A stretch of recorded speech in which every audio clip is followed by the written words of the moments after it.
Hello, everyone. Welcome into the final bet. The New Orleans Saints finished the season 6-11, but there's a ton of excitement over the future of the black and gold. Your Pelicans, on the other hand, they've lost 9 in a row and might be big-time players at the trade deadline. To break it all down, we brought in Caesars New Orleans general manager Samir Mowad and, of course, our own Garland Gillen. It is January. The Saints are not in the playoffs. Feels like that might be changing very soon. I mean, the end of the season was pretty exciting, obviously. Take the Atlanta game out of it, which I can't say I hated that loss just for draft. Yeah.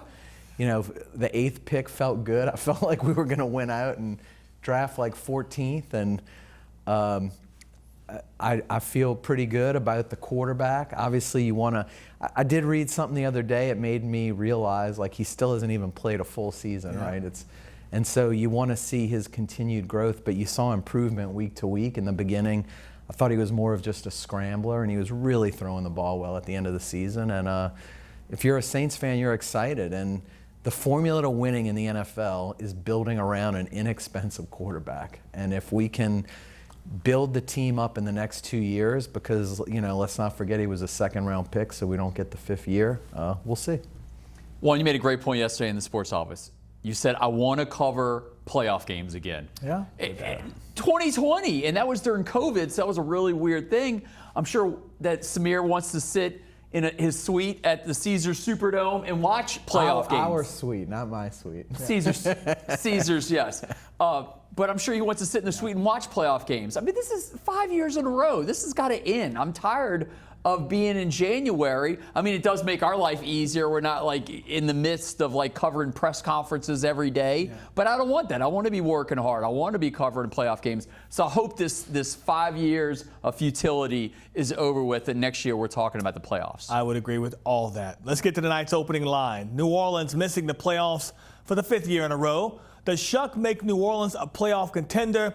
And will the New Orleans Pelicans be dealing at the NBA trade deadline, which is the beginning of next month? Let's start with the Saints, 6-11, but at the Kellen Moore Mickey Loomis presser on Wednesday, it was not gloom and doom. It was optimism for the future. Tyler Shough, the best quarterback in the NFC South. What do you think? I think he's the quarterback with the most upside in the NFC South. I'm not ready to say he's better than Baker or especially, even Bryce, but like realistically, if you'd have told me at the beginning of the season that we feel way better about Tyler Shough than Atlanta feels about Michael Penix, I would have said no way. And I think we all really feel that way, so it's exciting. Baker Mayfield, I feel like it's on the back end of his career. Mike Evans, one of his favorite targets, could be gone in free agency. So I feel like that team's getting old. The coach almost got fired, and now he's cleaned house. Like most of his assistant coaches got fired in the last day or so. So Todd Bowles knows he's feeling the heat. He's got to make the playoffs next year. They went 2-7 in their final 9 games. So I feel like Bucs are a descending team. Michael Penix Jr., just every single time you think he's got a great opportunity to do something good, he suffers an injury. I don't know if he's going to be ready for the beginning of next season, so that's going to be intriguing to see what the Falcons do with Kirk Cousins. I think they're going to let Kirk Cousins be a free agent, but he could come back to the team in March, so we'll see about that. Bryce Young, Andre Johnson, our producer in the sports office, is a huge Panthers fan. He's completely out on Bryce Young, and I would agree with it. I think they're a fine team. They kind of backed their way into the playoffs, getting in there at 8-9. I'm not a Bryce Young believer. So saying all that, I think that Tyler Shough is the best quarterback in the NFC South. The most optimism surrounding him. He can actually spin it. He's athletic. He can run. He can pass. I think he's a dynamic talent. I'm just really excited to see what he can do next year. After all that Garland just said, promoting him, should he be Rookie of the Year or Ted McMillan? I don't think he should be Rookie of the Year. I feel like, if he had a larger sample size. I should say Offensive Rookie of the Year. Yeah, no, absolutely. But if he had a larger sample size, I would say yes. McMillan went over 1,000 yards. He's on, even at 8-9, he's on a playoff team. And it's just one of those things where it would have been more interesting to me if we had beaten Atlanta and then you have what would that have been, a 6-game winning streak to you? But without that, I just feel like it's a bit of a stretch. It was Shough finished 5-4 as a starting quarterback this past year.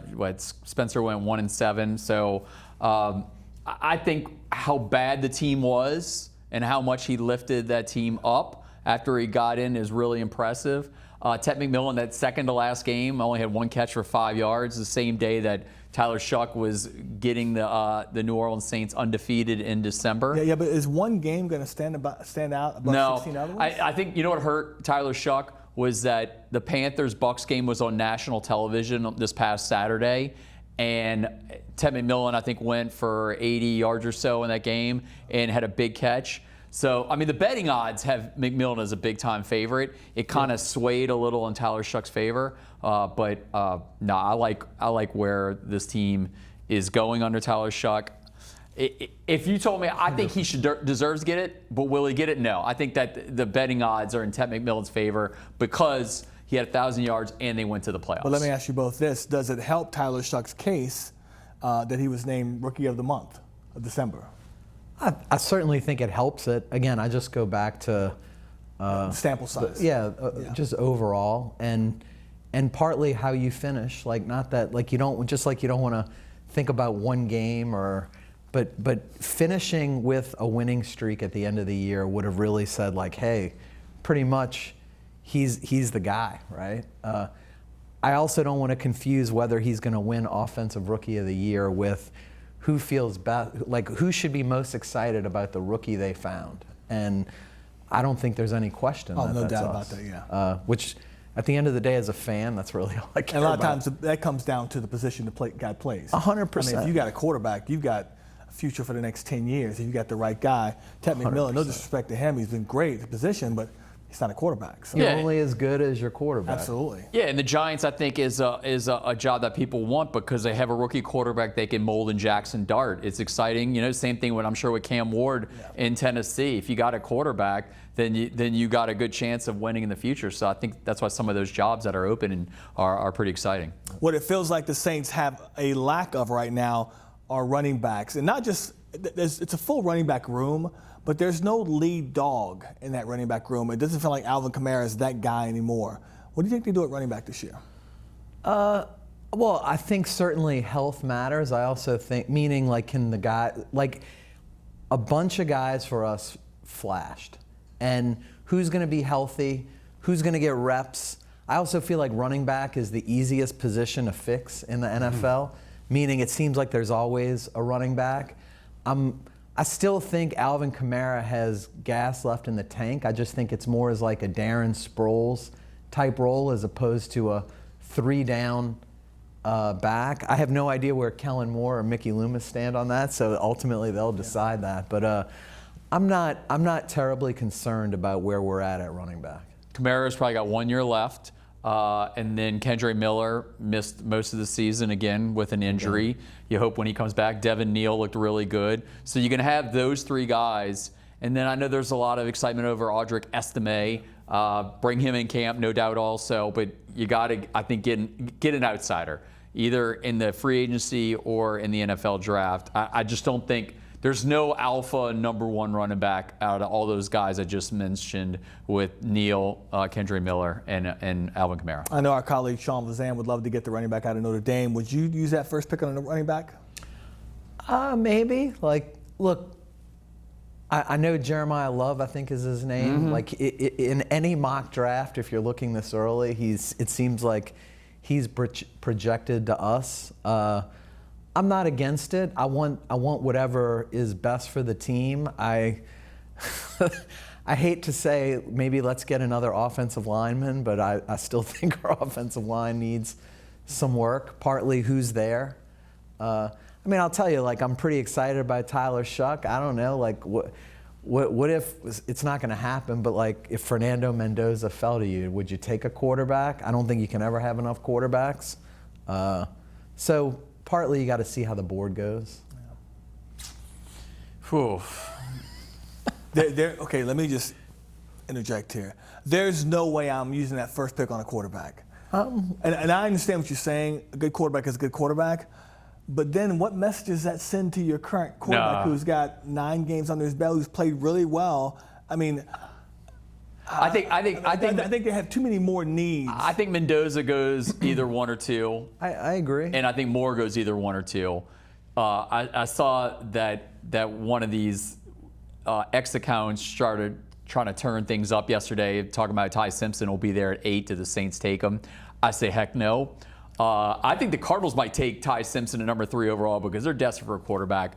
I would love to see Jeremiah Love in New Orleans. 2006, it worked out pretty well when they drafted a running back at number 2 overall because they already had the quarterback. Reggie? They had so they got Reggie and Breeze in 06. So now you get Shough and Love in 2026. I don't know, 20 years later. Shough and Love. You see the bumper stickers now. You better go Shough trademark that right now. Shough and Love. No doubt. Trademark it before this airs. For real. Chris Olave's contract, we know that he believes that he played to the level he should get number 1 money. Would you pay him number 1 money? I mean, I'm willing to pay him like 1B money. I think at 1A money, that's a little expensive. I have become, I'll tell you, I've come around on Chris Olave. I thought he had a great year, especially overcoming a little bit of inconsistency early in the season. And then the other thing is about Olave, I love how he's become such a team guy. Like, you know, he sings Tyler Shough's praises. He pushes him for Rookie of the Year. Then he turns around and says Spencer Rattler is a starter in this league. Whether you believe that or not, I love locker rooms that have that kind of that kind of mojo and that kind of support for each other. And so I'm a pretty big Olave fan, but I mean, not at like Jamar Chase money. Yeah, Jamar and them are what? Commanding between 30, 35 million, those guys. I would think, 25 million? 25 max a year. Yeah, okay. I like that. Yeah, I don't, you know what, Juan? I think that Tyler Shough and Olave have a great thing going, and I don't think you want him to go into the final year of his contract and all of a sudden explode, because then you're going to have to give him either the franchise tag the next year. I don't think you want to get in that situation. Or 150 million. Yeah. I don't want to go. The Saints have to blow it all on one wide receiver. So maybe his stock is lukewarm. It's getting up there, but it hasn't exploded yet. So maybe just get him locked in right now. Mickey talked about it on Wednesday that Kai Harley is going to have one of the easier jobs he's ever had this offseason with the salary cap. The salary cap is at its lowest point. They're still over, but not crazy, like 95 million over. I think they're only like 10 or 20 over. So they have some money to play around with. So I think Chris Olave maybe getting an extension would be good. We're a little over here real quickly. Playoff or bust in 2026? Close to it. Like, I mean, you know, if you told me we went 10-7 and it's one of those years where the NFC is top heavy and you don't make it, I wouldn't be all. 10-7 wins the South. Bro, well, yeah, come on, Samir. 10-7 wins the South. Like we say that, but every year the NFL changes so much from year to year. But yeah, I mean, I think the expectation would be he takes a step and we continue to build up the roster and we make the playoffs, no question. I think it is playoffs or bust. And Mickey Loomis said it. He said they not only want to win the NFC South, they want to make a playoff run. So the GM has already put it out there. We're getting tired of talking about losing seasons. I think it is playoffs or bust next year. Or something's going to have to change around there. If they miss the playoffs for 6 years in a row, I mean, we're going back to like the Baghead days and all that kind of foolishness. That was way more than 6 years for Baghead days. Yeah. New England, Chicago. 2 examples that it can be turned around in 1 year if you make the right moves. It is definitely playoff or bust. I'm tired of talking about it. Yes, thank you, Juan. All right, coming up, we'll talk, speaking of bust right now, we'll talk some Pelicans basketball and their never-ending losing streak. Stay with us. All right, back here on the final bet, we're talking Pelicans now. They won 5 in a row a long time ago, but they've now lost 9 straight games. What a mess this franchise is. So, Samir, first things first, Zion Williamson, what do you do?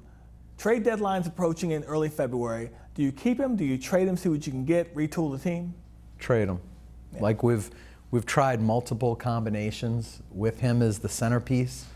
Last game I went to, he came off the bench, and while I wish him all the success, it's time to, you know, the definition of insanity is doing the same thing over and over again and expecting different results.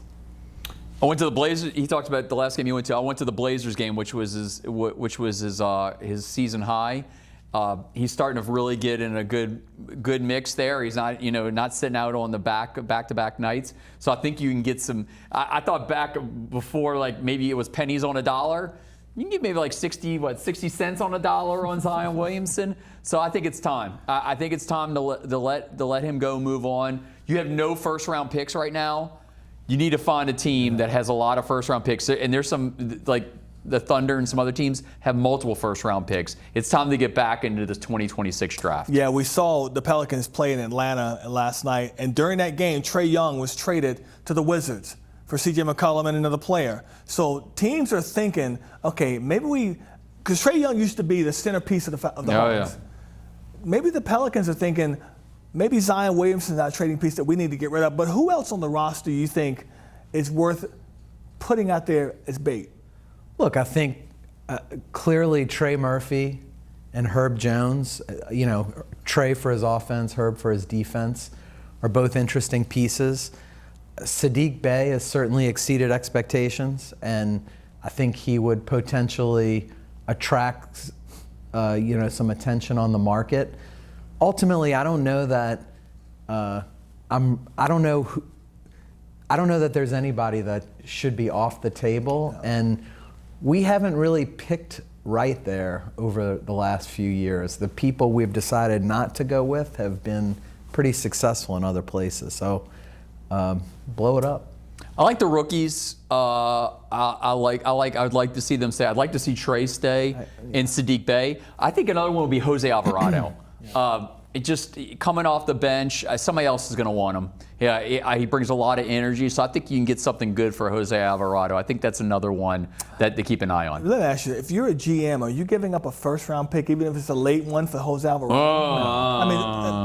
I like Alvarado, and I agree. I think he's a tradable piece, but I think he has to be thrown into 100% with 2 or 3 other players before you even got to sniff a first-round pick.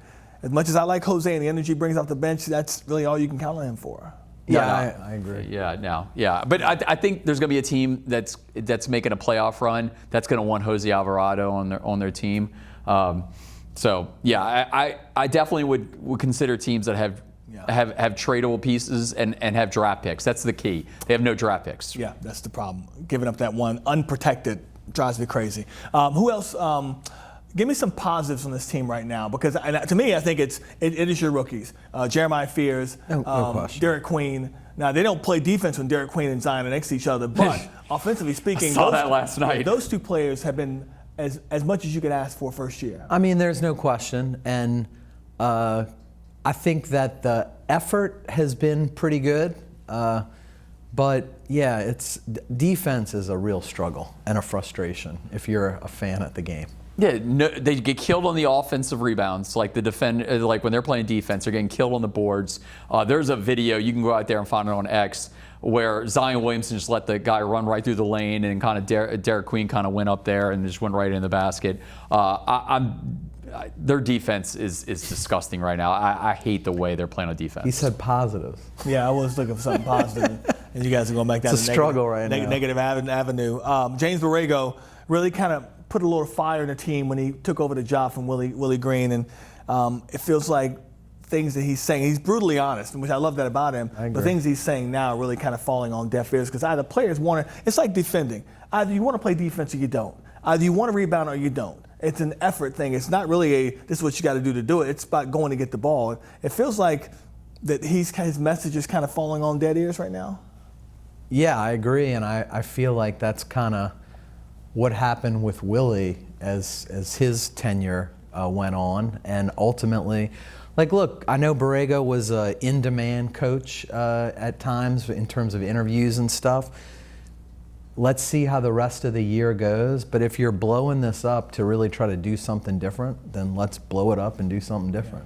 I think they put Borrego, I know we talked about this before, I think they put Borrego in a bad situation, not firing Willie Green this offseason and giving Borrego a full camp, a full time. They're practicing like once a week, maybe, get a shoot around in. There's not a lot of work being done during the season. That's what I think really hurt James Borrego. But he didn't even think he was going to be back. He thought he was going to go somewhere else. He was up for some head coaching gigs.